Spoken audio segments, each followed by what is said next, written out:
$250 per playoff round, Yeah. $1 million for a cup. So, almost $2 million playoff success. James Really Myrtle from The Athletic wrote a pretty in-depth article. very good. And yeah, it's good. I had started hearing about loopholes for capologists back in July, but he does a nice job of breaking down various ways that For the new playoff salary. for the new playoff salary cap. So of course, we're coming off a year where it didn't matter. All the Sammy complaints over the last few years were supposed to be dead and buried about how Florida and Tampa Bay can go hide a player and then bring him back in the playoffs. I'm the only one who complained about that. It could a lot of people feel like it was addressed through the new CBA that kicks in this particular clause this season where the cap will remain in the playoffs for the 20 players dressed that night. Right. So that's exactly how fans can understand it. 20 players that are dressed that night, same salary cap. So that means you could have 15 million players in the press box. That's right. Doesn't matter.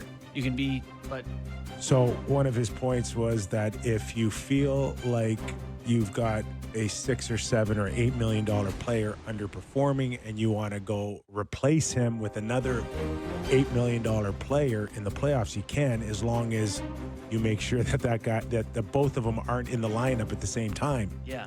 So That's going to be really interesting to see because what teams do. have salary cap space, the Leafs are a good example that this year they'll likely accrue cap space leading up to the deadline. I've heard people say, well, that's not going to matter because you still need to be under the playoff cap. Well, they can still spend the space they accrue. And then you're going to have to make decisions in playoffs. Who are we dressing to be under the cap tonight? So the example in James's article is, let's say you're the Leafs and you have two goalies making about $3 million. If you wanted to put one of them in the press box and put Hildeby on the bench, you have another $2 million worth of player you could add somewhere else. You know, so there's going to be ways around it. The point is having cap space is still good. There's still going to be ways to get better. Interesting. And That's Jonathan really Taves, his salary really this year is $7 million. It's $2 million on a base AAV and $5 million in these performance bonuses, but they don't count To the playoff. in the playoffs. They could possibly be tagged on to the next season, but not during the playoffs. So this may be the way to go for a lot of players moving forward, is these performance bonuses that don't count until the following year.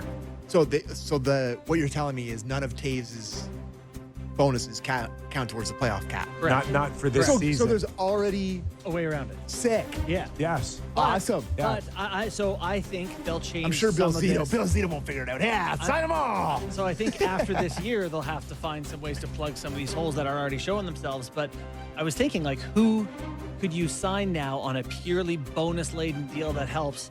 Like I was thinking for the Leafs, I was like, did Pacioretty die? He was so good for them in the playoffs. Where did he go? I think, didn't he retire? Did he just not come I back? don't know. But I'm just saying, like, is there anyone out there that it's like, Yeah. okay, we get a So, bonus-laden deal for a guy that I but- loved but hold on. Patrick. Scored the biggest goal in the playoffs. Not everybody can participate in a performance bonus kind of structure. I think it's limited. Only if they play for the Florida Panthers? I think only 35 years of age and older, and then also entry-level deals. So even if a guy like Connor Bedard hits $3 million in his entry-level contract, still charge the entry level. you in the playoffs he'll be counted as 775,000 or 800 or whatever it is, and then the money that he earned will go on the following season as well. I'm sorry you at home have to know any of this. This is Yeah, you're right. It's such a crappy conversation. It's probably not going to matter much, but we'll explain it closer to the deadline. No, eventually, though, Playoffs. the big companies like MLSE or MSG in New York, they're not going to care like some other team that's collecting nickels and dimes out of their couch, right? So the ideal scenario is to have a really expensive goalie that's not playing well and have your younger, better goalie playing well. Yeah. And you can put your $7 million goalie in the press box and have $7 million to play with. Totally. That's like the ideal scenario. Totally. What is Merzlikins making Columbus? I don't even know. No idea. Let's say he makes $3 million, $4 million, and Jet Greaves is their guy at entry level. Yeah, you'd go with Jet Greaves, and maybe you could put him in the press box. Merzlikins is in the press box. There are options. But I mean, that will be super The fascinating. back goalie thing will. But like, not even just that. Like, if you're the Florida Panthers and they're already $10 million over the cap, but they're, whoever's on LTIR already, right? Kachuk said maybe come back in December or whatever I They saw. were $5 million over the cap Yeah. last year. So, like, they're going to have to make a decision of a real player to come out of their lineup, or teams, like, that's going to be a fun conversation to have. Like, who you bring in, who you bring out. Like, Like, Marchand's value would have had to come out of that yes. lineup. It's really, I sure wish he could have come out last year. Holy crap. It's the 2021 Lightning, the 2015 Blackhawks, and last year's Panthers with the three teams that were well over the cap when they won. So, quickly before I said we were going to do a mailbag, I'm not even doing it. We just mentioned the Panthers.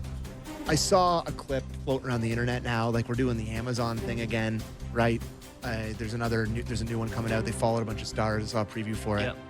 And like in the clip, of course, they have Sam Bennett screaming at the Leafs bench, being like, "Are you scared? Are you scared?" Like, is it not hard enough to be a Toronto Maple Leaf fan that now we're in the era where you have to live through the horrors of watching this on television every spring, where it's like, oh my God, this sucks. It's the bane of my existence every year. You're the idiot Leaf fan. You believed again. Ha ha ha. And then every fall, they're like, how about you relive these horrors, but with more access? It's horrible. It's horrible. So now again, we're going to have to go through it. It's like more clips of the Leafs being scared and the Panthers being better. Awesome. I got invited to the advanced screening Good. I won't be going. of the Leafs episode against Florida for the new Great. Amazon's face-off inside the NHL. Hey, Amazon, love ya. Skip. Yeah. Oh, I'm watching. I think there was a lot of Brendan Shanahan that followed him around last year, too. All right. Sorry to get so upset about You okay? it. It just pisses me off. It's like Leaf fans, they're the butt of everyone's joke. And then it's like, here comes the documentary about how big of losers you are again. Every fall. Can you hear the Western Canada just laughing Oh, at yeah. Sammy right Listen, now? it's their dream. It's everybody's dream. That's why they do it, because everybody loves to pile on. All you YouTube followers right now, give them a thumbs up for that little rant. Great. Alex Petrangelo thinks there's a chance that he won't rule out playing this season. So is that another guy that gets to kind of, I don't know, sneak in, finagled into a cap? I guess he's on LTIR, so he wouldn't be counting against their cap right now, right? No, now, but the moment I was he just thinking plays about how they a could playoff game, his I don't know what he makes, 8.5, Yeah. 9 has to go on that roster's cap. So